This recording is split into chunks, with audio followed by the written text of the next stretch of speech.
California is an island. Not literally, of course, but geography and history has subjected the state to the same pressures and influences that make actual islands so insular.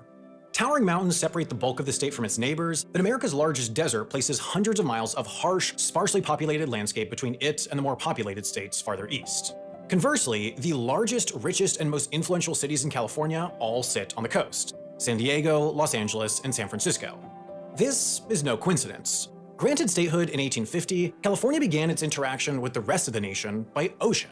It did not border any other state. The next nearest was Texas. The interior was considered hostile, dangerous wilderness, but also just fundamentally lacked roads, so steamships would leave from the East Coast, snake through the Caribbean, and drop off passengers in Panama. There, travelers would cross the country by foot and horse and boat to get to Panama City, where they'd wait for another steamship to bring them to California. At best a 30 or 40-day trip, but incredibly, the fastest way to get from one half of America to the other. This disconnect meant California initially operated more like a colony, especially considering that until telegraph lines spanned the country a decade later, this weeks-long trip was also the fastest way to get information from coast to coast. It wasn't until the Transcontinental Railroad was completed in 1869 that the state was truly, reliably connected to the rest of the country by land, giving California two foundational decades to define its identity in isolation. This legacy persists. The disconnect exhibits in small ways that stack up into a meaningful sum. For example, most of the rest of the country is linked by a network of oil pipelines, allowing for cheap and efficient transport of the resource from well to refinery to pump. California is different. With those towering mountains and desolate deserts separating it from the east, the economics never worked out to extend a pipeline to the state. Therefore, California largely buys crude oil from foreign countries, imports it on enormous tanker ships, and refines it locally, which, in addition to the state's strict environmental regulations, explains the higher prices typically seen at their pumps.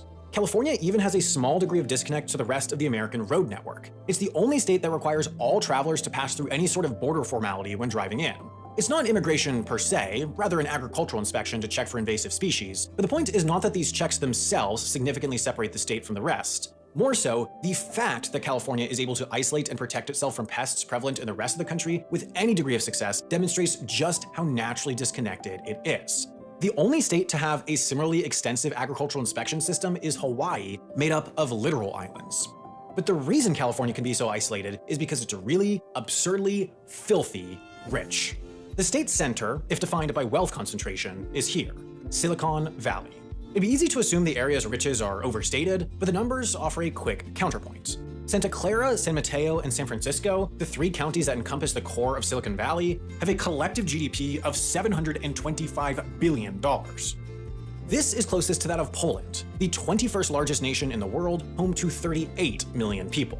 The uninitiated might assume that San Francisco and Silicon Valley are more or less one and the same. Sure, San Francisco has a big tech scene, but the major headquarters are distributed across the towns and cities to the south of it. Google is in Mountain View, Apple is in Cupertino, Netflix is in Los Gatos. What this means is that these titans of tech, some of the largest companies in the world, are headquartered in some rather small cities, 82,000, 60,000, and 34,000 residents respectively. Therefore, they're regulated by tiny, hyper-competitive local governments. In fact, San Francisco, the city you know best, is not even the largest city in the San Francisco Bay Area. San Jose has 983,000 residents to San Francisco's 815,000 because the entire area is just subdivided into a huge number of smaller cities and towns, which is a bit of a trend. Los Angeles County, encompassing most but not even all of the metro area, is composed of 88 different cities plus unincorporated areas. Across both of the state's largest urbanized masses, what functions like one city operates as dozens, even hundreds, leaving few comprehensive, overarching bodies to align incentives. Zoomed in, considering the odd relationship and power dynamics of neighboring communities, or zoomed out, considering the state's historical and contemporary isolation, California's as unique a state there is. Uniqueness has brought benefits, but uniqueness has also created unique problems and bizarre, sometimes convoluted means of solving them. Take homelessness. This is a hot-button, highly visible issue with complicated causes and largely theoretical solutions, so it's easy for conversations over it to spiral out of scale. A quick look at the statistics, however, makes one thing unmistakably clear. California's homelessness problem is uniquely bad. Of the 582,462 people experiencing homelessness nationwide in 2022, 171,521 were in California. That's nearly 30% of the nation's total, or for comparison, some 97,000 more than New York and some 150,000 more than Florida, the states with the second and third largest homeless populations. But California is the most populous state in the nation, so this should be considered at a per resident rate. And here too, California outpaces the rest with 44 people experiencing homelessness per 10,000. More troubling still, despite the highest total and the highest rate, the problem's only getting worse. From 2020 to 2022, while 23 states saw decreases in their homeless populations, California's rose by another 6%, 10,000 people. So it's a big, bad, and worsening problem, and while it's at the top of meeting agendas from small city halls all the way to Sacramento, it doesn't look like it'll be fixed anytime soon. While no state has figured out how to solve homelessness, it is generally understood that providing stable shelters and housing programs is associated with lowering numbers. It tracks then that California has comparatively little in the way of shelter beds, as the state has instead opted to prioritize permanent housing projects, which have proved expensive and incredibly slow to build. This has left more and more out in the relative cold. In 2022, 2/3 of California's homeless were considered unsheltered, living out of tents, cars, campers, or on the streets, far from shelters and services that could potentially turn things around. Now, the state government has watched this problem grow and spread and tried to think of solutions while throwing millions upon millions of dollars at it. Yet, the state has the largest, most visible homeless problem in the nation and has little in the way of solutions or even stopgaps in place to alleviate the issue. Much of this is the function of a simple reality that the state government has surprisingly little control over. It's really hard to build in California. The difficulty in finding housing extends to everyone here. The state is in the middle of a housing crisis. But this isn't because of a faltering economy or meager wages. California, year in year out, ranks as one of the highest average income states in the nation, and yet, in one analysis of 2019 numbers, once adjusted for cost of living, it plummets to 48th. Rather than unemployment or low-paying jobs, it's the sky-high cost of living that puts so many so perilously close to losing a home. All it could take is one medical emergency. Bizarrely, the explanation could be that the state's economy is too strong for its own good. Take this simple metric, the jobs housing ratio, which considers how many jobs are created in relation to how many units of housing are added to a given area. For local employment to remain healthy without adding to congestion, traffic, or displacing longtime residents, the US EPA considers a ratio ranging from 0.75 to 1.5 as healthy for an urban area.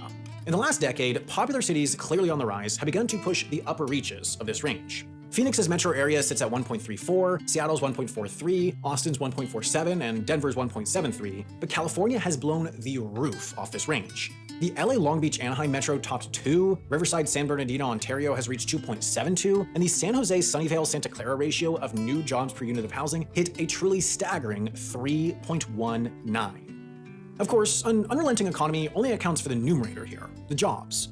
The denominator is just as responsible for the state's housing crisis, but this is the outcome of a concept a bit more nebulous: the California dream.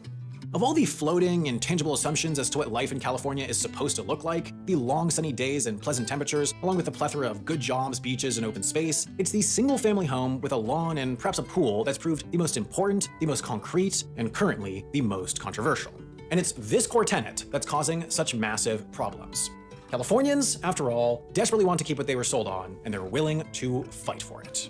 Take Atherton, a small Silicon Valley town just minutes away from Stanford. In 2022, to keep up with state mandates on housing requirements, the city council began the process of rezoning one single-family lot to build an apartment building.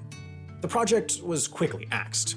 It wasn't a lack of money or a lack of municipal will. It was axed because the city's most influential, powerful executives and even basketball player Steph Curry banded together and pressured the city out of it. To them, the project would hurt their property values, cut off their views, change the character of the community, and create more traffic. So the project and its 16 units of desperately needed housing died on the vine and forced city planners back to the drawing board.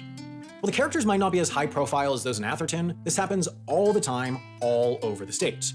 Here, the city government decided to designate itself as a mountain lion sanctuary, which was odd, but conveniently allowed it to forego new housing development.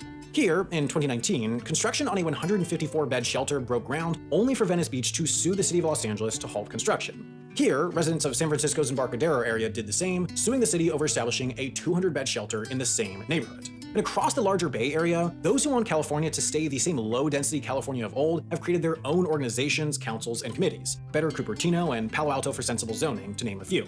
This isn't just a fringe. More and more, anti-density proponents are winning local elections. All of this is, after all, in the local interest. If one small town has enough power to push the problem over to the next, clearly a constituency will opt for that over something that could damage their property values.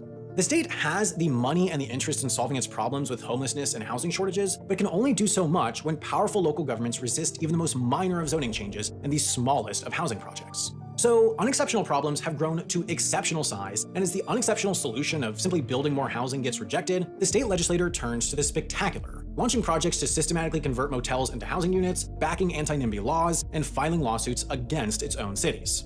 And all of this absurd mess is confined to the issue of housing. There are, of course, fires. There's also too much water in some places and too little in others. There's spats about who deserves Colorado River water at the state level and at the local level. There's traffic, there's aging infrastructure, there's companies leaving the state and middle-class workers following them. There's a lot of bickering and a lot to bicker about. Clearly, problems have accumulated in California to an untenable level, and systematically, they aren't getting solved. Something seems fundamentally wrong with the state, so maybe it needs a fundamental solution. Maybe California should just be a country. It sounds ludicrous, right? Of course California can't become a country. It would never happen. Congress would never allow it. But perhaps the point worth focusing on is how much less ludicrous it sounds when considering the argument. After all, California wouldn't be out of place as a country. It would rank 59th in physical size between Iraq and Paraguay, 38th in population between Canada and Poland, and 5th in GDP between Germany and India, so it would actually be above average on all major metrics of scale.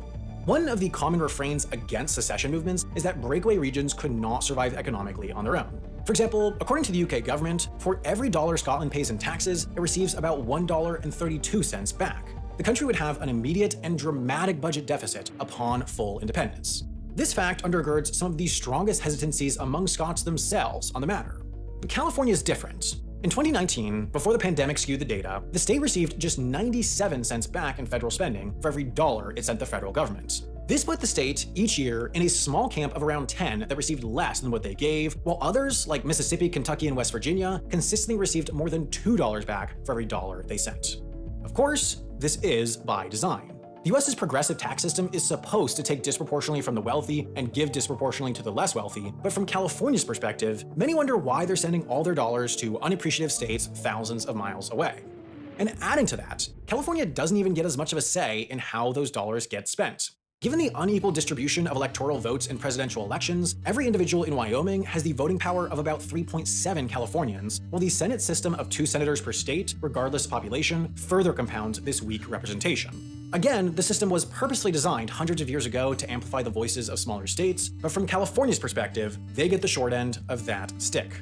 Feeling underrepresented by Washington, California has long legislated less like a state and more like a nation, passing sweeping, powerful laws when it feels like the federal government can't or won't. For example, it's long had a ban on assault rifles, similar to the one that the Biden administration is attempting to pass. It's announced a ban on gas-powered vehicles by 2035, similar to other bans passed by countries. It's established its own immigration law, largely focused on educating detainees on their rights prior to handing them over to what the state might characterize as abusive federal authorities. It's even formed relationships with countries, having signed a joint environmental accord with New Zealand at COP26. In many ways, fixing perceived federal shortcomings has become a central focus of Californian politics, but unsurprisingly, this dynamic has spurred tensions with DC, especially when federal power sways towards the right. There certainly is not the political will for California secession right now, not even close, but if there was one big perceived encroachment on California's rights, a knockdown of their assault rifle ban or a nationwide abortion ban, one could imagine that political will accumulating quickly. But it's still a largely moot point because it would almost certainly be fixing a problem by creating a bigger problem. As much as California might be held back by sending dollars to Washington or sitting subject to its laws, the state is massively buoyed by its inclusion in the largest economy in the world. Removing itself from the US would have dire economic consequences that would surely outweigh any gain. Perhaps the closest equivalent is Brexit. Much of the political will came from a belief that the European Union was taking the country's money and encroaching on its sovereignty, but now, just a few years on, with mounting issues on trade and travel, public opinion has shifted decisively towards regret. Most agree that removing the UK from the world's third largest economy was not the right move. Public opinion on Californian independence has never neared a majority, but there have been enough fringe movements seeking secession that the question has been included in legitimate political polling, reliably demonstrating surprising support for the idea. Between 14 and 32% of respondents were for Californian nationhood. In fact, in one poll run by a Stanford-affiliated think tank, the 18 to 29 demographic responded as 36% for and just 40% against, almost even, demonstrating that, while majority opinion is not nearly in support of the extreme, unprecedented measure of modern state secession, the perceived disconnect with Washington has pushed the idea up to surprising levels of legitimacy. We all know pragmatically that secession will never happen in anything close to this reality, but partition could. The underlying idea is the same, that California is big, underrepresented, overtaxed. The solution is just less extreme. Split it into smaller states. This has been proposed legitimately over 200 times, and the most recent concerted push was led by billionaire investor Tim Draper in 2018. He proposed splitting the state into 3 parts called Northern California, Southern California, and California, attempting to balance population, wealth, and politics somewhat evenly across the 3. The central argument was that the state government was out of touch with local governments given the huge difference in size between the 2, and that the federal government was out of touch with the state government given the diluted representation, so the solution was to reduce the size of the state, and also, given the 2 senators per state system, give more powerful federal representation to the population. The argument was persuasive enough to generate far more than 367,000 signatures necessary to put the question on the ballot, but before Election Day, it was struck down by the state Supreme Court on constitutional grounds. Even so, it probably wouldn't have passed. Polling showed its support between 13 and 17%, but even if the state did vote for it, it'd then be up to the federal government to approve such a split, and the federal government would almost certainly never approve a split. Democrats would balk at the fact that it would fracture a strongly Democratic state, Republicans would balk at the 4 additional left-leaning congresspeople it would send to DC, everyone would ask whether it'd be too dangerous a precedent to establish. So the big solutions aren't reasonable, and these small solutions aren't working.